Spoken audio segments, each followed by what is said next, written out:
It's not about communicating once you've launched the price increase or even the day before. It's a continuous communication. And if you as a pricing team think that you're communicating enough, then double it. Coffee's for closers only. So we've established my proposal is sound in principle. Now we're just haggling over price. Let's see how much we're going for on eBay. I mean, it's the same as Dunkin' Donuts. Costs 15 times the price. Welcome to Impact Pricing, the podcast where we discuss pricing, value, and the buyer-driven relationship between them. I'm Mark Stiving, and our guest today is Finn Hansen. And here are 3 things you want to know about Finn before we start. He is the CEO and co-founder of Price Beam, which he started in 2017. He is the founder of Stratinis, and I hope I pronounced that correctly. We'll find out in a minute. Also a pricing software company. And possibly my favorite or most curious thing, he started out in the wine industry. So I love the idea of pricing wine. We'll ask him a question or two about that. Welcome, Finn. Thank you very much for having me, Mark. Thank you. Hey, how'd you get into pricing? Well, actually, I did price wine. That was my background. I worked in various sales and marketing roles in the wine industry, and or I should rather say wines and spirits. It's very different to price a spirit, which is still today sold as much more of a brand than wine, which at the time I did it, and also even today, it's very much a people almost don't care about the commercialization of wine. They do, but it's more about, hey, I'm making a great wine and I love it, and I want to talk the next 3 hours about the grapes and how we have produced this fantastic wine. And very few people think about what price should we be charging.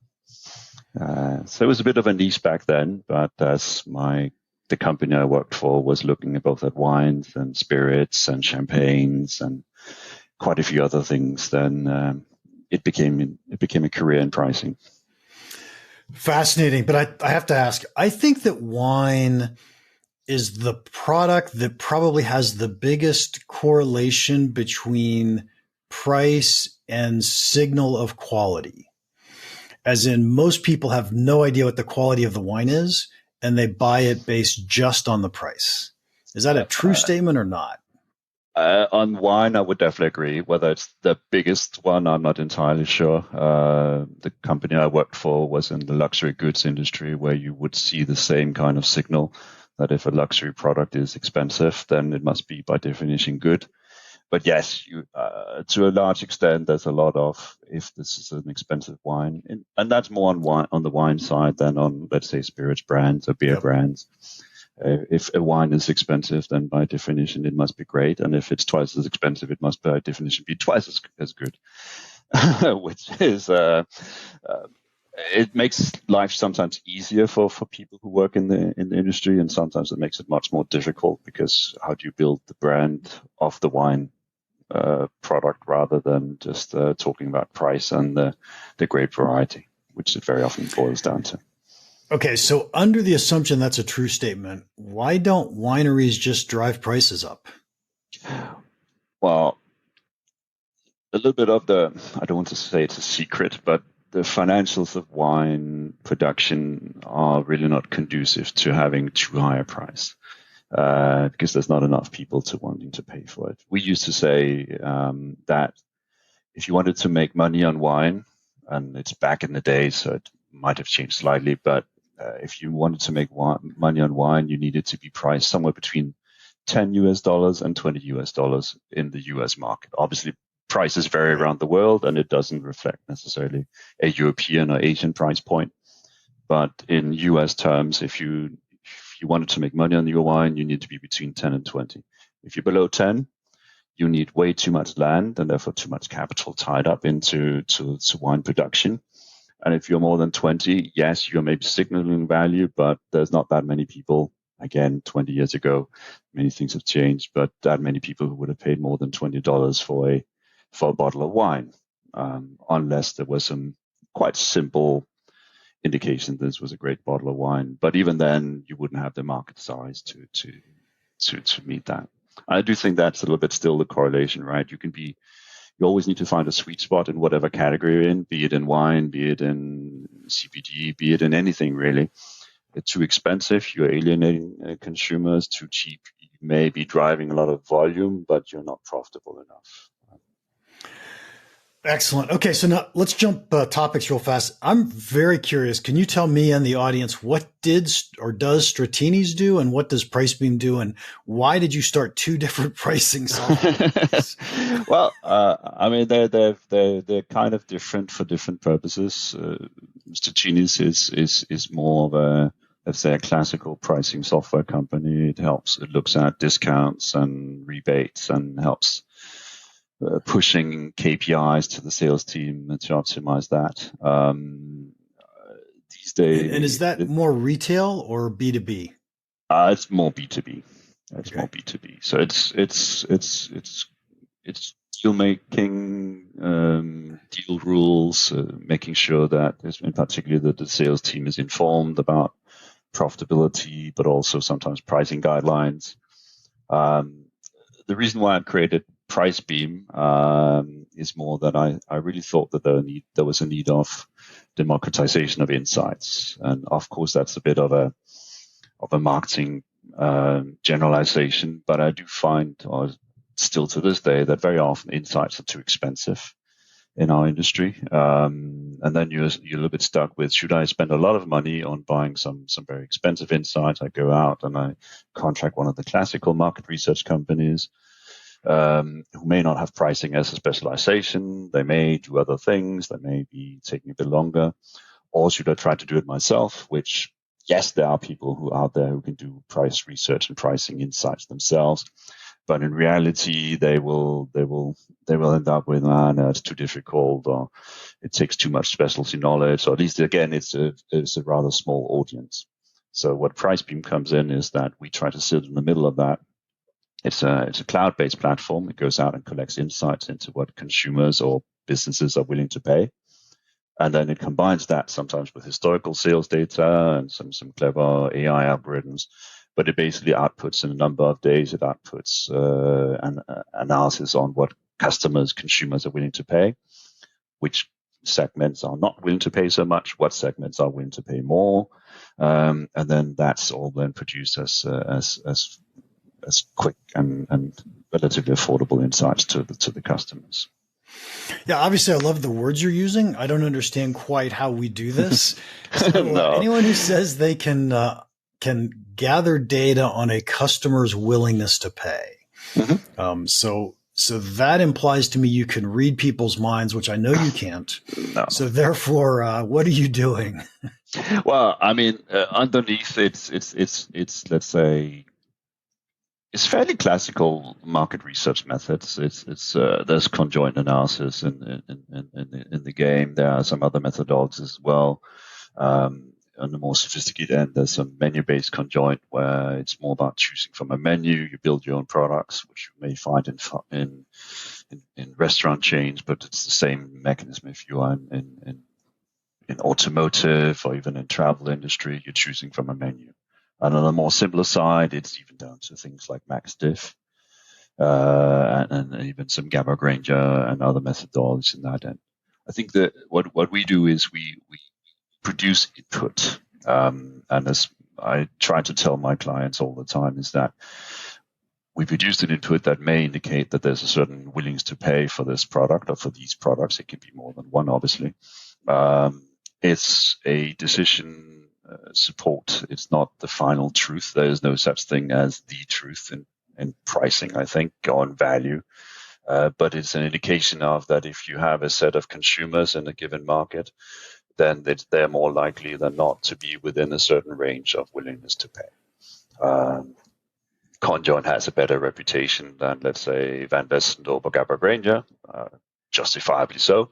But once you start combining different methodologies, and actually we find that we can often actually use different methodologies in the same survey, and then combine that, and sometimes even combine it with historical sales data, to see, well, if we have been selling this kind of product before, do we have historical elasticity? Do we have a historical reaction to pack size changes, a promotional spend? And how does that correlate with what we're getting from the consumer? And then we mix that all up into a big pile of data and spit out some hopefully somewhat more reliable data points than if you, in inverted commas, only ask them about their willingness to pay. Yeah. And so are you guys selling consulting services to individual companies with this package of software capabilities or analytical capabilities? Is that the way I should think of this? It's not a consultancy service as such. It is an automated cloud-based service. If you do need, let's say, strategic consulting, we typically point the customer to a consulting partner. It's kind of a tool. I call it Tool Plus, and it puts us a little bit in between the classical market research companies, for that matter, the classical strategic consultants. They would be on one side, and they would be full consultancy. There happens to be some data, but it's all about what they do with the data. On the other side of the spectrum, you would have SurveyMonkey. Now they call them Momentive now, but SurveyMonkey, do-it-yourself platforms where you go out and you collect data. It's definitely cheaper than going to the consultants, but it requires more specialty knowledge. We are basically packaging all the research, and then we're adding a little bit of human flavor on top, so that a human can go in and judge the data, can put commentary in and produce various things. But it's still delivered in a cloud-based style. It's still delivered in a cloud speed, right? I mean, it's not waiting months for a bunch of consultants to get ready. It's literally delivered in days. Yeah, I'm not 100% with you yet, only in the fact that I've got buckets in my head and I haven't fit you in a bucket yet. And so now I can imagine there are software companies like Conjointly, and so they're going to let you do conjoint. There are software companies like SPSS that say, hey, you can do any statistical analysis you want with this capability. And so it almost feels like you are somewhere in between those two that says, I'm giving you a set of software tools. Some statistical tools that drive you directly towards pricing decisions. I mean, it's closer to Conjointly. In that sense, we would go out and do value attributes, so conjoint studies. The mix is that we do the tool part of it. But we take a little bit of the difficulty out of it sometimes. So if you ask people, how do I run a conjoint analysis? You need to look at attributes and levels, and you need to have these permutations and forbidden pairs. And very quickly, it becomes very specialized language. It becomes very specialized. And our platform takes that away. So in the setup phase, we simplify it a bit. There's a human who will follow the whole setup, but it's sold as a tool, but it's a human behind the scenes that kind of makes sure that you don't need to know anything about statistical significance or sample size, or even how to really discuss attributes and levels and forbidden pairs.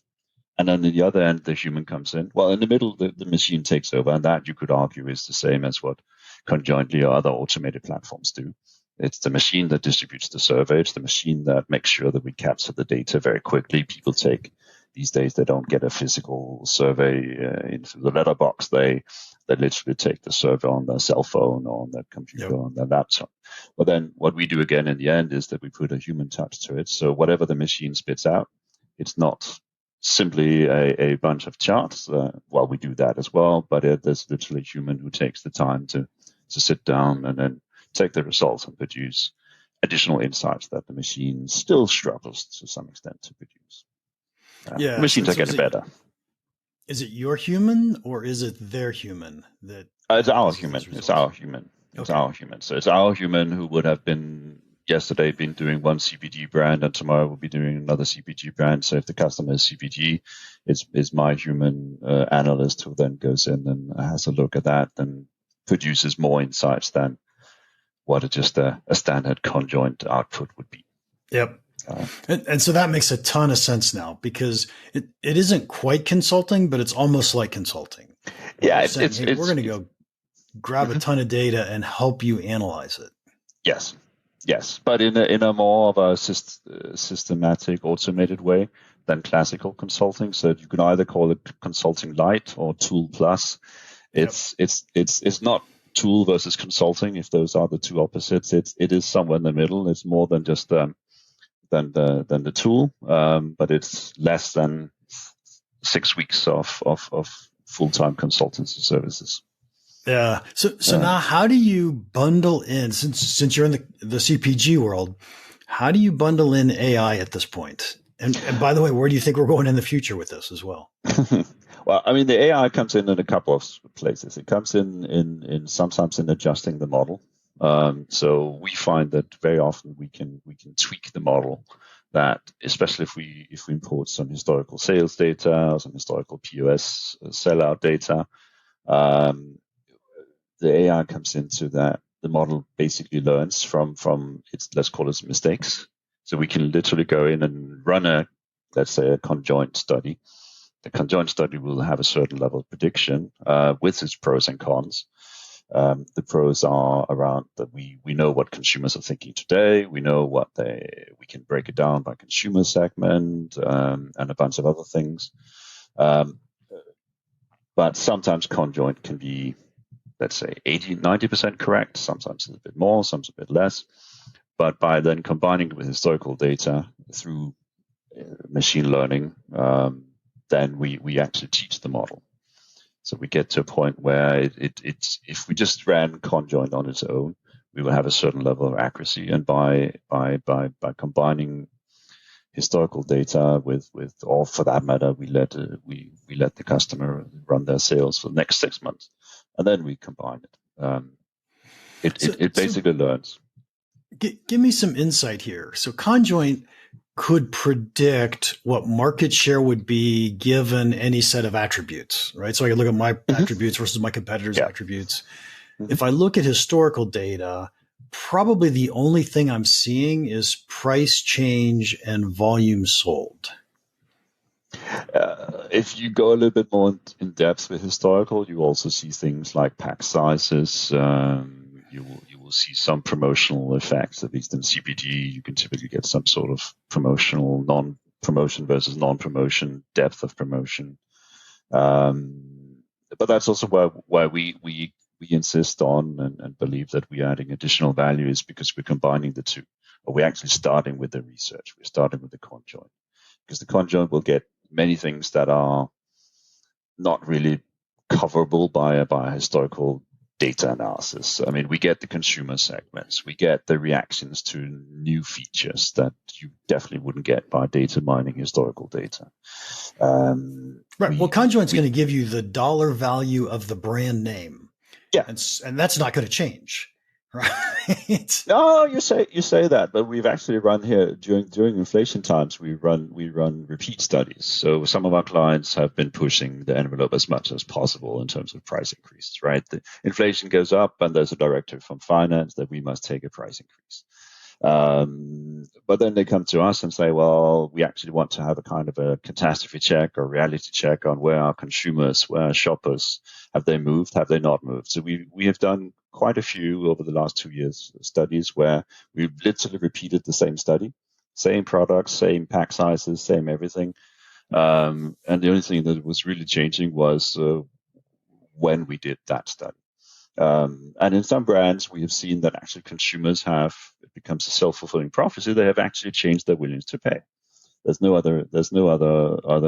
other explanation for the change in numbers coming out of the conjoint than that they must have literally increased their willingness to pay because everybody talks about inflation. Everybody talks about prices are going up.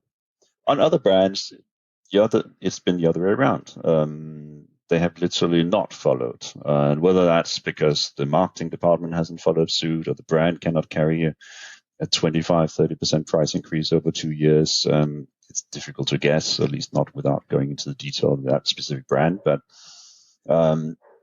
we do a lot of we call it drift analysis, where we're looking at how do consumers change.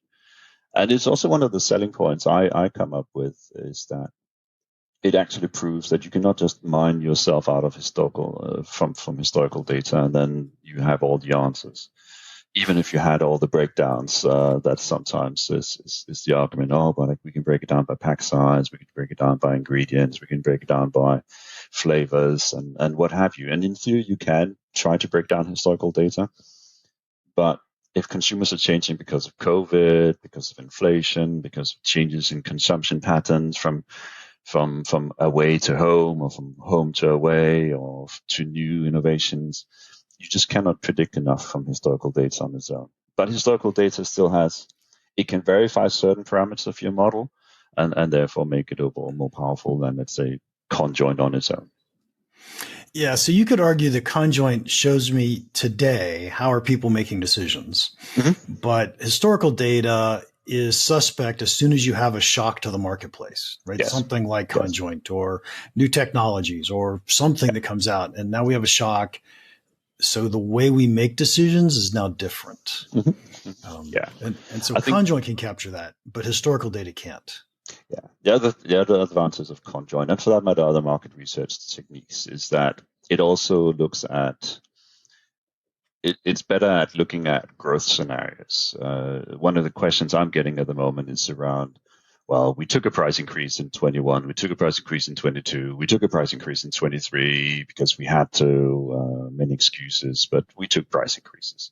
And that's all nice and good, but we probably can't take another price increase because either we had Price Beam data say that the consumers are fed up with price increases, or we just basically don't believe that we can push the envelope anymore because maybe competition didn't take the last price increase or what have you. So what do we do if we can't take price increases, or at least frontline price increases? Well, we start looking at assortment. We start looking at pack sizes. To some extent, you can use either forward-looking research or you can backward-looking historical analysis. You can use both of those. But one of the things we find is that people start asking, well, could we find new consumer segments? Could we find new consumer audiences? Maybe we've been selling to this consumer segment in the past, and we have been pushing prices to these people as much as we possibly can. But what if we could go in and look at data instead of guesswork, but could look at, should we get younger consumers? Should we get more affluent consumers? Should we get consumers for where sustainability is more relevant? And then market research can go in and say, well, we actually did this market research. We broke down the conjoint or broke down the Gabor Granger or broke down the menu-based analysis. And it shows that in this specific consumer segment, target audience, there's actually growth potential. So that you will struggle with historical data mining almost no matter what, because it may not exist as data points, but more importantly, it will also not really tell you that there's an opportunity amongst younger consumers or people who prefer spicy over more general flavors or whatever it might be, right? So, I think that's awesome, right? Because in conjoint, you could learn that, hey, if you tweak this one product feature, this one capability, you could bring in a different market segment, or you could start to dominate a new market segment. Yeah. So that's really interesting. Since you do all this analysis, I'm going to ask if you are one of the people who caused this problem in the world. By the way, I love this, so don't get me wrong, right? The concept of shrinkflation. You know what I mean when I say that? Yeah, sure. Okay. So I think of shrinkflation as people are more price sensitive than they are size sensitive. Have you done that analysis, and is there some way to quantify the ratio of price sensitivity to size sensitivity? We've definitely done that. We do that every day, I would say. And there's definitely a hard facts to support that theory. It does depend on the brand. It does depend on the category as well. In CPG, in general, I would say it's probably a factor of 6 to 7 between the two. So 6 to 7 times more price sensitive than size sensitive. But there's a little bit of let's say communication in as well. I think communication sometimes is a bit underestimated in the pricing world. It's also how you communicate about about the changes, whether you communicate about the changes, whether you do it as a one-step exercise or a 2 or 3-step exercise. I found that those who have done it most successfully, in CPG at least, they haven't done it as a one-step exercise of just, hey, let's reduce the pack, and then that's all good. In theory, you can do that, but if you get caught out, that's a bit more problematic. But if you start by changing the pack size, but you're hitting some other psychological price points, rather than a straightforward price increase at the same time, then it works better. But yes, there's definitely hard truth to that statement. Nice. I'm glad to hear the numbers like 6 or 7x. I mean, it feels like that's what it should be. People remember prices. Actually, they don't, but they remember prices more than they remember sizes. Yeah. No, I mean, that's the other thing, and that's why I'm softening up a bit with it. It does depend on the brand and the category, because if it's something you buy every day, every week, you obviously have a different memory of price than if it's something you buy every 3 months. And a lot of consumers, when we go out and ask them various types of questions, we find that they don't really know what this pack of food or this can of beverage or whatever it might be should cost. They have an idea, and they have a more of a sense of this seems expensive now, but they cannot even recall what the price was that they paid last time. And there's a little bit of flatness in some of the demand curves. We all expect, well, the demand curve goes from top left to bottom right, and that's it. And if we went to business school, we even learned it was almost linear, which of course it's never. But in reality, there are certainly also some plateaus where whether you cost $2.79, $2.89, or $2.99 in the eye of the consumer, if you ask them that like that, does it matter? Of course it does. But if you just expose them to $2.79, $2.89, and $2.99, they will all make the same choices. So why is your price at $2.79? Yeah, absolutely. And so now this is the strategy that I think they all implement. Please tell me if I'm totally off base here. So I've got a $2.99 price point. Inflation's coming. I need to raise prices, but I can't raise price. So instead I shrink the package a little. And I don't announce it. I just shrink my package, and then I shrink my package, and then I shrink my package. And then I come out with a new size, new and improved, bigger package size, and we charge $4.99 for it, and we fill the box that time. And so now we've come up with a way to raise prices. I think certainly some manufacturers do that. I think the more sophisticated ones, they will not just be doing that on a single SKU. They'll be looking at introducing more SKUs into the mix. So if they only had one SKU before, they will replace it with 2. If they had 3 SKUs before, they would put 4 or 5 in place. So they are not just in inverted commas changing the size and maybe the price at some point in between. They're actually changing the perception because suddenly there are 5 SKUs where there used to be 3. But the other thing, and that's I think we're going in 2024, we're going more towards, is also shrinkflation has been done now as well.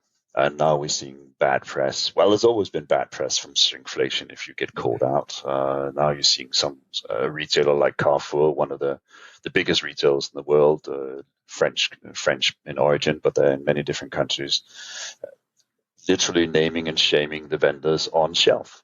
This product had its size reduced at the same time as they increased the prices. There's literally a sticker. So far, I've seen it only in the French supermarkets, but I'm sure they're contemplating what they can do in other parts of the world as well. Other retailers must be doing the same. But a sticker saying this vendor has reduced the pack size and increased the prices at the same time. They don't say shame on them, but obviously that's the message. It's negotiation, but it's powerful negotiation once it comes to the consumer. So I think people are moving on, actually. Yeah, many years ago, at least in the U.S., they were starting to require per ounce or per unit pricing. Yeah. And that would be interesting. But I think according to what you just said with Carrefour, it'd be really interesting to have historical per unit pricing. Well, we've done some per unit pricing because I mean in Europe and North America at least it's quite common that there's this per unit pricing even by law in many markets. But consumers say they think about that, but once we start testing it, they don't. I have a lot of data to actually support that per unit pricing has a small effect, but it's the sticker price, it's the big price point that matters, and the per unit price changes a little bit of consumer behavior, especially if it passes certain thresholds or if it's in a very comparative environment. But in reality, if I tell you that this beverage is 30 cents per ounce or 50 cents per ounce, most consumers don't really know if that means that it's cheap or expensive. So it's a legal requirement, absolutely. But in terms of communication, it's the price first. Yeah, I was thinking that the per unit price on a historical basis would tell me if someone's using shrinkflation or not. Mm-hmm. Yeah. Right. Yeah. But what I see now is that, I mean, I think it's almost like a hierarchy, right? We've, in the last couple of years, pricing managers have tried to take price increases. And those who could, they did so. And if they didn't, quite frankly, shame on them. Because if you're working in pricing and you're not exploiting the inflation and all the stories about inflation, there's something wrong. But price increases were taken, and that's all good. Pack sizes, shrinkflation has been done to some extent. And I think the next frontier in price optimization is going to be around promotion optimization, especially in CPG, because there's a lot of money there. And it's not only about running the promotions, it's also, if I'm looking at CPG brands in Europe or in the States, then a lot of them have a 60 to 70% volume sold on deal. Right? That means that in 2/3 of the time they're on promotion in some way or form. Or at least 2/3 of their volume is sold on promotion. Maybe it's not 2/3 of the weeks, but it's 2/3 of the volume. And they've conditioned their consumers that in the category of and in the brand, well, don't worry because next week it will be on promotion again. And unless it's something you buy every day or every second day, it doesn't matter. I can wait a week or two to buy detergents, or I can wait a week or two even to buy a lot of non-fresh food products. I can wait, and so there's a lot of optimization there, and how do people react and how don't they react on promotions. So I think that's the next area. I used to drink a ton of Diet Coke. Mm-hmm. And when it was on sale, I would buy a bunch of 12 packs, and when it wasn't on sale, I wouldn't buy any. Mm-hmm. So I was like, "Yep, okay, this is easy."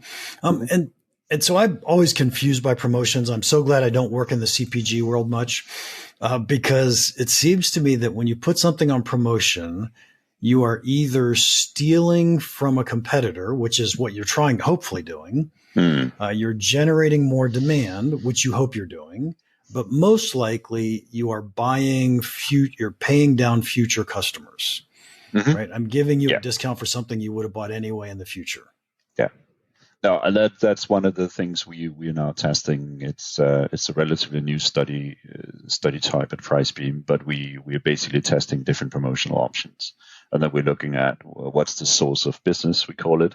Are you getting volume because people are basically buying upfront or buying to put in take home and keep until next week or next month?